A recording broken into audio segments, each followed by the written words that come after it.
कल कौन सी कंपनियां फोकस में रह सकती हैं? तो इस सवाल का जवाब आपको इस पूरी वीडियो में मिल जाएगा। 25 से अधिक कंपनियां की लिस्ट हम लेकर आए हैं जिनमें खबरें देखने को मिली हैं। क्या अपडेट है, कौन सी कंपनी है, चलिए शुरू करते हैं।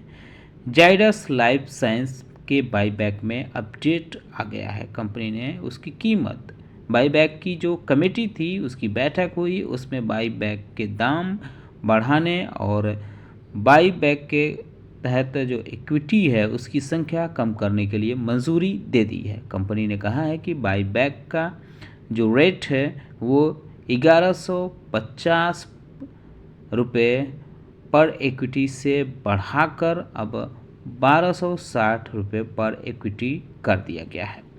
तो इस वजह से यह कंपनी फोकस में रह सकती है। ऑयल इंडिया लिमिटेड कंपनी ने कहा है कि उसकी पूर्ण स्वामित्व वाली सहायक company OIL green energy limited यानी OGEL ने भारत में बायो एनर्जी और टिकाऊ अपशिष्ट यानी सस्टेनेबल वेस्ट मैनेजमेंट प्रोजेक्ट को विकसित करने के लिए SFC एनवायरमेंटल टेक्नोलॉजी लिमिटेड के कंपनी है जो उसकी सहायक कंपनी है, Hindustan waste treatment private limited के साथ एक ज्वाइंट वेंचर पर हस्ताक्षर किया है। रिलायंस इंडस्ट्रीज़ भी फोकस में रह सकती है क्योंकि कंपनी ने AGM के लिए घोषणा की है। कंपनी ने कहा कि उसकी जो 49th AGM है वो शुक्रवार को होगी। साथ ही साथ कंपनी ने कहा कि फाइनेंशियल ईयर 2025-26 के लिए जो डिविडेंड हासिल करने की जो पात्रता है यानी रिकॉर्ड डेट है वो 5 जून 2026 के रूप में तय किया गया है। तो दो अपडेट रिलायंस इंडस्ट्रीज़ में देखने को मिले हैं। अब अन्य कंपनियों के बारे में बात करते हैं। अशोक लीलैंड कंपनी ने अपने क्वार्टरली नतीजे जारी किए हैं। इसकी जो लाभ और वाणिज्यिक वाहन की बिक्री है उसमें ठीक ठाक नंबर देखने को मिले हैं। यह मजबूत मांग, निर्यात, आफ्टर मार्केट इंक्रीमेंट और इलेक्ट्रिक मोबिलिटी में सुधार से हुआ है। पतंजलि फूड्स में अपडेट यह है कि कंपनी ने कहा कि उसके वित्त वर्ष 2023 के लिए 1352 करोड़ के मांग का नोटिस मिला है। इस मांग में CGST और SGST भी शामिल हैं। इसके लिए 676 करोड़ 46 लाख और 135 करोड़ 29 लाख का जुर्माना और CGST पर 18% का ब्याज भी शामिल है। PG इलेक्ट्रोप्लास्ट के बारे में बात करते हैं तो कंपनी का प्रॉफिट 55% गिरा है। AC डिमांड कमज़ोर रही है। एशिया वेस्ट लिंक जो डिस्टरबेंस है वो बिजनेस को काफ़ी प्रभावित किया है। कंपनी ने ये भी कहा कि रूम AC सेल्स और LPG शॉर्टेज की वजह से वेस्ट एशिया कॉन्फ्लिक्ट और ट्रांसपोर्ट डिस्टरबेंस की वजह से ये इम्पैक्ट हुआ है। कंपनी का रेवेन्यू 420 करोड़ के आसपास कंपनी का रेवेन्यू इम्पैक्टफुल रहा है इस टेंशन की वजह से।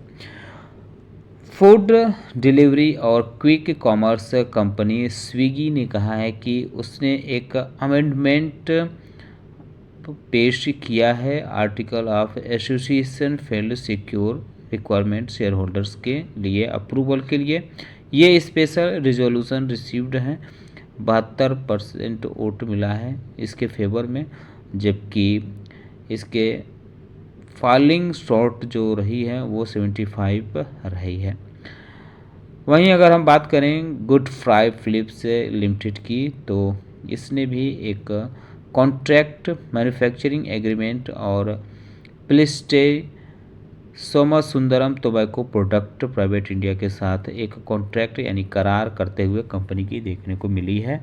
मैन्युफैक्चरिंग और डिलीवरी सिगरेट और टोबैको प्रोडक्ट की करने के लिए ये करार हुआ है।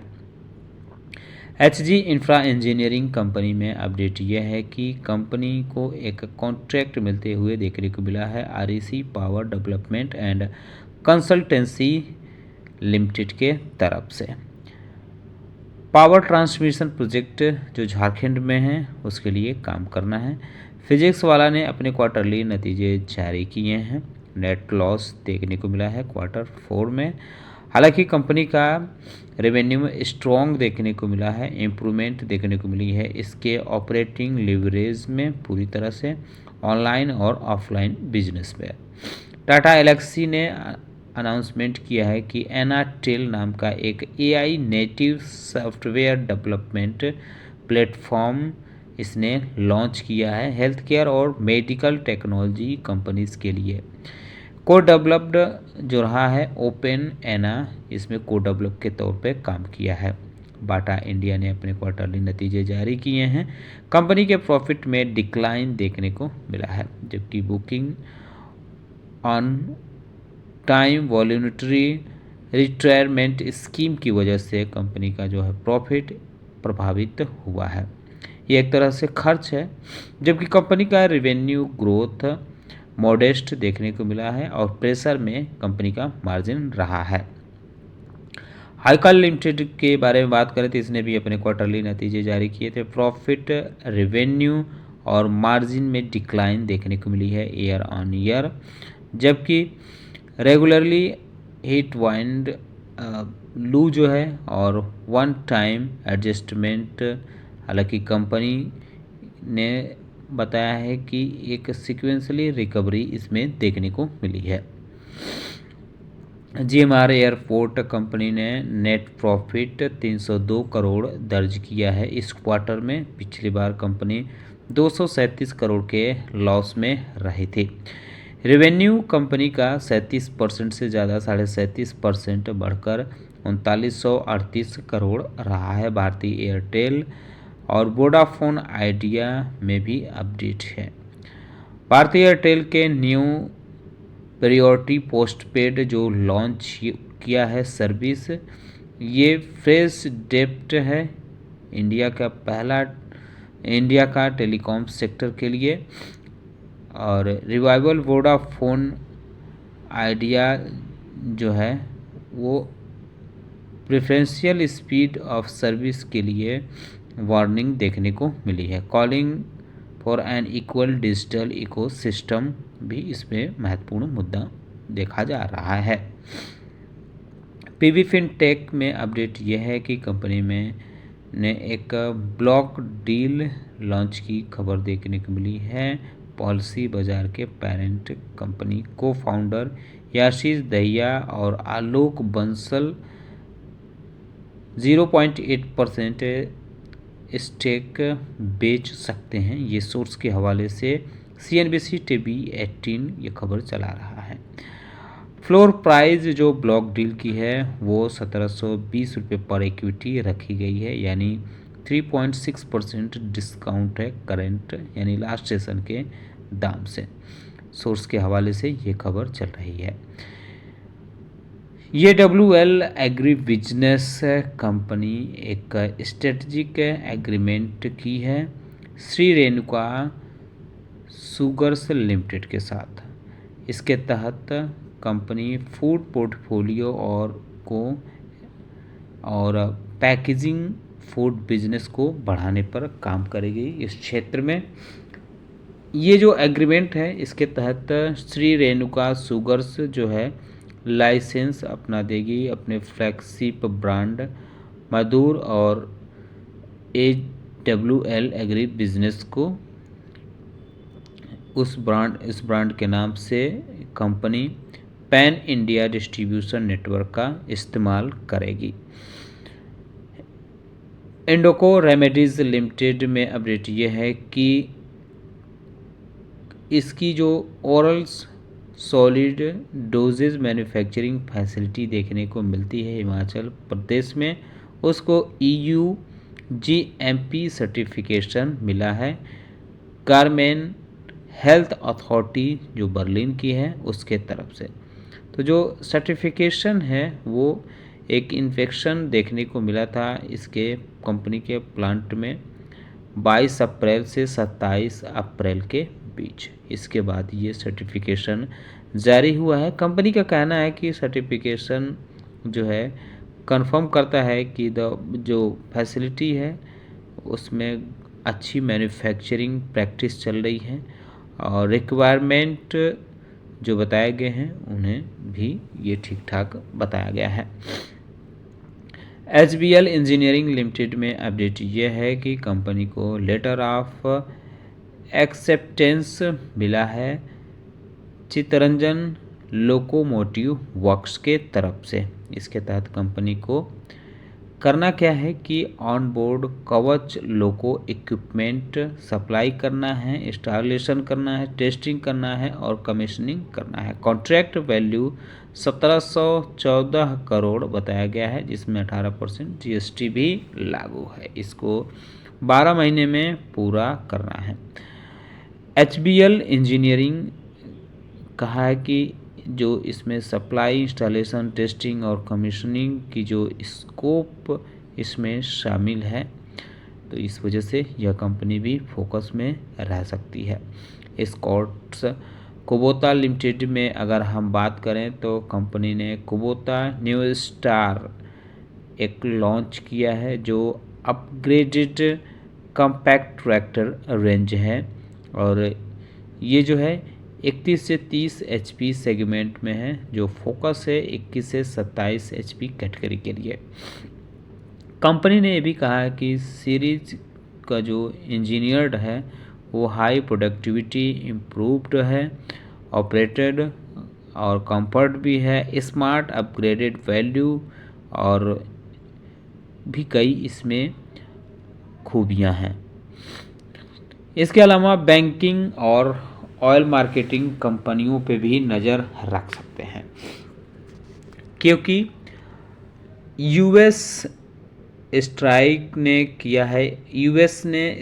किया है ईरान में, इससे क्रूड ऑयल के दाम बढ़े हैं। फ्राइडे को बढ़ते हुए देखने को मिले थे। जो ब्रेंट क्रूड फ्यूचर्स था वो 2% बढ़ के देखने को मिला बृहस्पतिवार को, जब यूएस मिलिट्री ने स्ट्राइक चालू रखा ईरान में। वहीं 4 बजे के आसपास ग्लोबल बेंचमार्क ब्रेंट क्रूड जो है 1.98% बढ़ के ट्रेड करते हुए देखने को मिला, यानी अमेरिकी डॉलर का 94 अमेरिकी डॉलर पर प्रति बैरल के आसपास ये देखने को मिला और डिक्लाइन थोड़ी सी प्रीवियस सेशन से देखने को मिली है। यूएस ईरान के बीच एक ये भी खबर आ रही है कि रिपोर्ट के हवाले से कही जा रही है कि जो पोटेंशियल 60 डेज की डील फ्रेमवर्क है सीज फायर की और फॉर्मल टॉक की, उसके लिए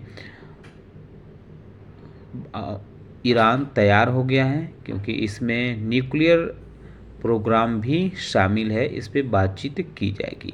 हालांकि रिपोर्ट के हवाले से ये भी कहा जा रही है कि एक्जियोस और एपीएफ ने रिपोर्ट के हवाले से कहा है कि अभी फाइनल अप्रूवल बाकी है यूएस प्रेसिडेंट डोनाल्ड ट्रंप का, तो इस वजह से अभी ऊहापोह का स्थिति इसमें देखने को मिल रही है, तो इस वजह से मार्केट को ध्यान में रख सकते हैं। तो इन सारी वजहों की वजह से आप BPCL, HPCL, IPCL और बैंकिंग सेक्टर पे नज़र रख सकते हैं। कुछ कंपनियां अपने नतीजे जारी करेंगी 29 मई को। इंटरग्लोब एविएशन यानी इंडिगो अपने क्वार्टरली नतीजे जारी करेगी। एजिस लॉजिस्टिक, बजाज हिंदुस्तान शुगर, BEML, ग्लेनमार्क फार्मास्यूटिकल्स, गुजरात गैस, GVK पावर, इंफ्रास्ट्रक्चर, आइनॉक्स विंड, आइपिका लैबोरेटरीज, लुमैक्स ऑटो टेक्नोलॉजी, नेटको फार्मा, ओलेक्ट्रा ग्रीनटेक, रूबिकॉन रिसर्च, स्टील स्ट्रिप्स वेल्स जैसी कंपनियां अपनी क्वार्टरली नतीजे जारी करेंगी। 30 मई को Ahluwalia Contacts India, Linde India, PTC Industries, Som Distilleries and Beverage Gujarat State Developers, Suraj Industries, Titagarh Rail Systems, TTK Health Care, Uflex और वृंदा लर्निंग सॉल्यूशंस लिमिटेड 30 मई को अपने क्वार्टरली नतीजे जारी करेंगी। तो इसका इम्पैक्ट कहीं न कहीं जो है असर बाज़ार में देखने को मिलेगा, क्योंकि 30 मई को तो बाज़ार बंद रहेगा। अब सीधे अगले सोमवार को खुलेगा, 2 दिन की छुट्टी रहेगी वीकली ऑफ का। वैरोक इंजीनियरिंग कंपनी ने अपने क्वार्टरली नतीजे जारी किए हैं। कंपनी के प्रॉफिट 236% से ज़्यादा ईयर ऑन ईयर बढ़ा है और 20 करोड़ से बढ़कर सीधे 70 करोड़ के आसपास पहुंच गया है। रेवेन्यू भी 12% बढ़ते हुए देखने को मिला है। 2368 करोड़ कंपनी ने रेवेन्यू दर्ज किया है और एक्सेप्शनल आइटम जो हैं ये नील देखने को मिले हैं, जबकि पिछली बार कंपनी का लॉस रहा था। इन्वायरो इंफ्रा इंजीनियर्स ने भी अपने क्वार्टरली नतीजे जारी किए हैं। प्रॉफिट कंपनी का 29% गिरी है, 51 करोड़ देखने को मिला है इस बार, पिछली बार 73 करोड़ रहा था। रेवेन्यू कंपनी की रेवेन्यू में 8% से ज़्यादा 8.8% की बढ़त देखने को मिली है। 427 करोड़ कंपनी ने रेवेन्यू दर्ज किया है। इन्वायरो इंफ्रा इंजीनियर्स की सब्सिडरी सुयोग ऊर्जा को एक कॉन्ट्रैक्ट मिला है, 207 करोड़ का मिला है। CGE 30 हाइब्रिड एनर्जी के लिए मिला है, जो हाइब्रिड रिन्यूएबल एनर्जी प्रोजेक्ट के लिए काम करेगी। राइट्स लिमिटेड में अपडेट यह है कि कंपनी ने एक MOU साइन किया है क्रिसिल के साथ। इसके तहत कंपनी पार्टनरशिप में अपना काम करेंगी ट्रांसपोर्ट, इंफ्रास्ट्रक्चर और इंजीनियरिंग कंसल्टेंसी के क्षेत्र में। तो ये काफ़ी महत्वपूर्ण है। ल्यूपिन में अपडेट यह है कि कंपनी को इस्टेब्लिशमेंट इंस्पेक्शन रिपोर्ट मिला है US FDA के तरफ से। कंपनी के अंकलेश्वर फैसिलिटी जो गुजरात में देखने को मिलती उसमें इंस्पेक्शन हुआ था, उसके बाद ये रिपोर्ट मिलते हुए देखने को मिली है। जो ये रिपोर्ट यानी EIR जो मिली है वो product specific pre approval inspection के तहत मिलते हुए देखने को मिली है। विप्रो लिमिटेड में अपडेट यह है कि कंपनी ने अनाउंस किया है एक पार्टनरशिप का सर्विस नाउ के साथ। ये पार्टनरशिप कंपनी करेगी। इसके तहत AI वर्कफ्लो पूरे कोर एंटरप्राइजेज फंक्शन जैसे कि IT, HR, प्रोक्यूरमेंट और साइबर सिक्योरिटी पर AI पर ये काम करेंगे पूरी तरह से, इम्प्लीमेंट, स्केल और इम्पैक्ट पर। इंपोर्ट और मार्केटिंग कर सकती है। जैनिक जो एक दवा है, एंटीबायोटिक दवा है इंडिया में, इसकी अब इंपोर्ट और मार्केटिंग कर सकती है। तो जो अप्रूवल मिला है ये दवा जो है ये एडल्ट पेशेंट के लिए ट्रीटमेंट के लिए ये होता है। तो ये काफ़ी महत्वपूर्ण इसमें है। तो उम्मीद करता हूँ कि आपको हमारा वीडियो पसंद आया होगा। कैसा लगा बताना ना भूलें। साथ ही साथ हमारे चैनल को सब्सक्राइब कर लें, बेल आइकन दबा लें। वीडियो देखने के लिए बहुत बहुत धन्यवाद।